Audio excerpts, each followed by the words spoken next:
Shalom Bapak Ibu Saudara-saudari yang dikasihi dan mengasihi Tuhan. Kita bersyukur hari ini Tuhan memberkati kita. Sebelum kita membaca merenungkan firman Tuhan, mari kita berdoa. Tuhan, terima kasih, kami bersyukur hari ini kami ada sebagaimana kami ada semua karena berkat kemurahan-Mu. Sebentar kami akan membaca firman-Mu, berfirmanlah dan biarlah kami mengerti apa yang menjadi kehendak-Mu di dalam hidup kami. Kami berdoa di dalam nama Tuhan Yesus Kristus. Haleluya. Amin. Ayat bacaan kita hari ini terambil dari Kejadian 49 ayatnya yang ke-28. Itulah semuanya suku Israel, 12 jumlahnya.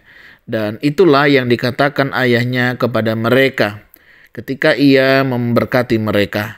Tiap-tiap orang diberkatinya dengan berkat yang diuntukkan kepada mereka masing-masing.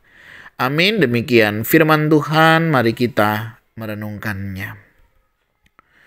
Bapak Ibu Saudara yang dikasihi dan mengasihi Tuhan, hari ini kita akan merenungkan satu bagian penting dari Alkitab yang tercatat di dalam Kejadian 49. Di mana bagian ini mencatat tentang momen penuh makna di mana saat Yakub pada akhir hidupnya memberikan berkat kepada setiap anaknya. Ini adalah momen yang sangat emosional dan penuh hikmat, di mana seorang ayah yang akan meninggalkan dunia ini memberikan sesuatu yang sangat berarti bagi anak-anaknya. Melalui teks ini kita juga akan belajar tentang berkat yang tidak hanya berkaitan dengan pemberian materi, tetapi juga berisi kasih dan kebenaran yang mengarah pada kehendak Allah dalam kehidupan setiap individu. Dalam Kejadian 49 ayat 28 menyatakan bahwa Yakub memberikan berkat kepada setiap anaknya sesuai dengan keadaan mereka. Ini adalah pesan yang luar biasa bagi kita. Karena seringkali kita mengira berkat hanya berfokus pada hal-hal fisik atau materi. Namun berkat yang sejati adalah sesuatu yang jauh lebih dalam. Berkat yang mengandung kasih, kebenaran, dan arah yang mengarah pada tujuan Allah dalam hidup kita.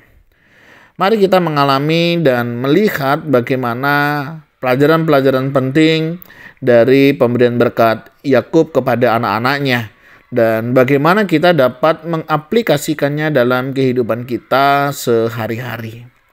Nah, yang pertama kita bisa melihat bagaimana menghadapi akhir kehidupan dengan mengalirkan berkat. Pada saat-saat terakhir hidupnya, Yakub memilih untuk memberikan berkat kepada anak-anaknya. Berkat yang diberikan bukan hanya tentang hal-hal fisik atau materi, tetapi berkat rohani yang penuh dengan pengharapan kasih dan penutupan kehidupan yang telah dilalui. Dalam berkat-berkat ini, Yakub menunjukkan pengetahuan yang mendalam tentang kepribadian dan masa depan anak-anaknya. Setiap berkat yang diberikan kepada anak-anaknya mencerminkan kasih dan perhatian seorang ayah yang mendalam. Dalam satu kutipannya, C.S. Lewis berkata, berkat terbesar yang dapat kita berikan adalah memberkati orang lain dengan kasih dan kebenaran. Sebagaimana Tuhan telah memberkati kita dengan kasih yang tak terhingga. Tentunya hal ini mengingatkan kita bahwa berkat yang kita berikan harus mengarah pada kasih dan kebenaran. Di mana berkat yang sejati tidak hanya mengarah pada pemberian materi, tetapi pada kasih yang mendalam yang menyentuh hidup orang lain. Di sini kita belajar bahwa berkat yang kita berikan harus sesuai dengan kebutuhan orang yang kita berikan. Yakub memberikan berkat yang disesuaikan dengan perjalanan hidup anak-anaknya. Ini adalah pelajaran bagi kita sebagai orang tua, pemimpin, atau sesama umat.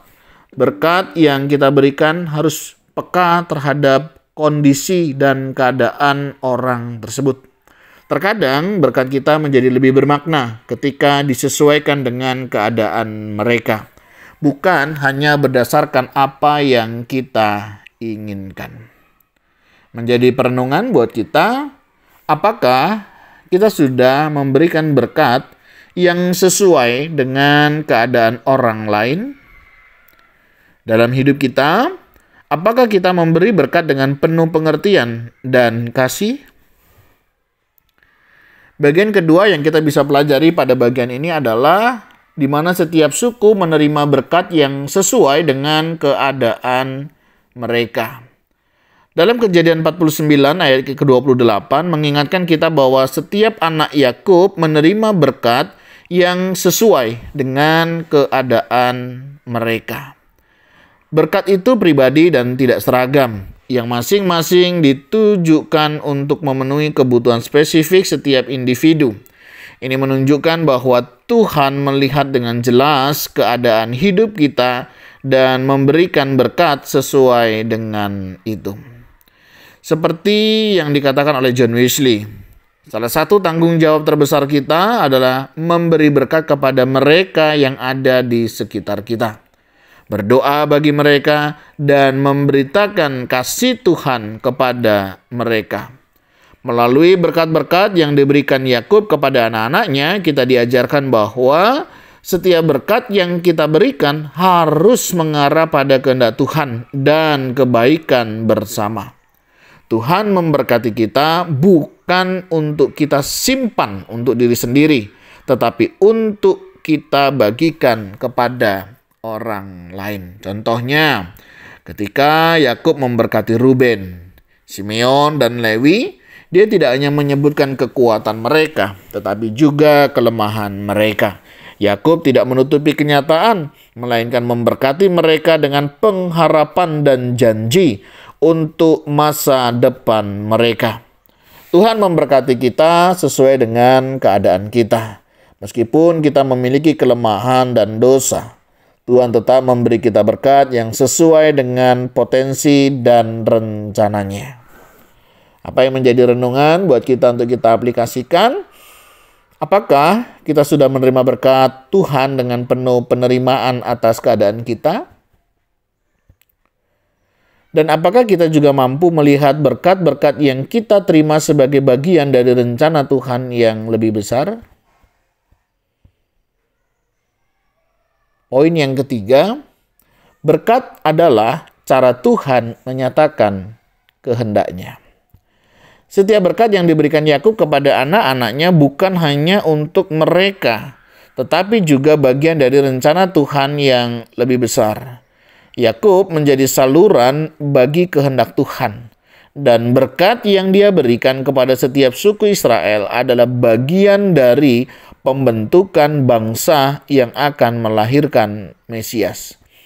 Ini menunjukkan bahwa berkat adalah cara Tuhan menyatakan kehendaknya di dunia ini. Dalam satu kutipan, Charles Spurgeon berkata, berkat Tuhan tidak hanya diberikan sebagai hadiah, tetapi juga sebagai pernyataan kehendaknya yang mengubah hidup kita.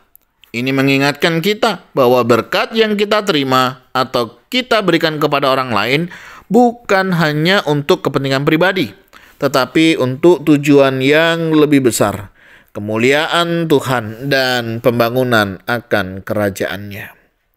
Menjadi refleksi di dalam renungan kita, apakah kita menyadari bahwa berkat-berkat yang kita terima adalah bagian dari rencana Tuhan yang lebih besar? Ketika kita menerima berkat atau memberi berkat kepada orang lain, kita sebenarnya menjadi saluran untuk menyatakan kehendak Tuhan di dunia ini. Mari Bapak Ibu Saudara, melalui Kejadian 49 ayat 28 yang mengajarkan kita bahwa berkat bukan hanya soal materi, tetapi juga berkaitan dengan kasih dan kebenaran yang mengarah pada rencana Tuhan dalam hidup kita. Berkat yang kita terima dan kita berikan harus sesuai dengan keadaan orang lain dan selalu mengarah pada tujuan yang lebih besar, kemuliaan Tuhan. Sebagai orang tua, sebagai seorang pemimpin, atau mungkin kita sebagai anggota keluarga, kita dipanggil untuk memberi berkat yang sesuai dengan keadaan orang yang kita pimpin, atau kita didik, atau orang yang kita dampingi. Dalam satu kutipan, Billy Graham mengingatkan kita, Tuhan memberi kita berkat bukan untuk disimpan, tetapi untuk dibagikan kepada orang lain. Sebagai bukti kasih-Nya yang besar, marilah kita belajar dari Yakub untuk memberi berkat yang bermakna dan membangun, serta menyadari bahwa berkat yang kita terima dan berikan adalah bagian dari rencana Tuhan yang lebih besar. Tuhan, terima kasih Engkau boleh memberkati kami hari ini. Biarlah setiap kami yang sudah diberkati, kami juga rindu menjadi saluran berkat buat saudara-saudara kami, keluarga kami, orang-orang yang ada di sekitar kami, orang-orang yang Tuhan perjumpakan dengan kami. Terima kasih ya Tuhan untuk kasih setia-Mu. Ajar kami untuk menikmati berkat yang sudah Tuhan berikan dengan rasa cukup, sehingga Tuhan juga boleh mengingatkan kami untuk kami juga belajar berbagi dan mengasihi orang lain, sehingga orang lain pun boleh merasakan kasih daripada-Mu, dan mereka boleh mengenal Engkau dan mengalami kasih anugerah itu nyata di dalam kehidupan mereka. Terima kasih Tuhan, ini doa seru kami yang kami naikkan di dalam satu nama, Tuhan Yesus Kristus. Haleluya. Amin. Bapak Ibu Saudara, demikianlah renungan kita hari ini. Kiranya Tuhan Yesus memberkati kita sekalian. Shalom.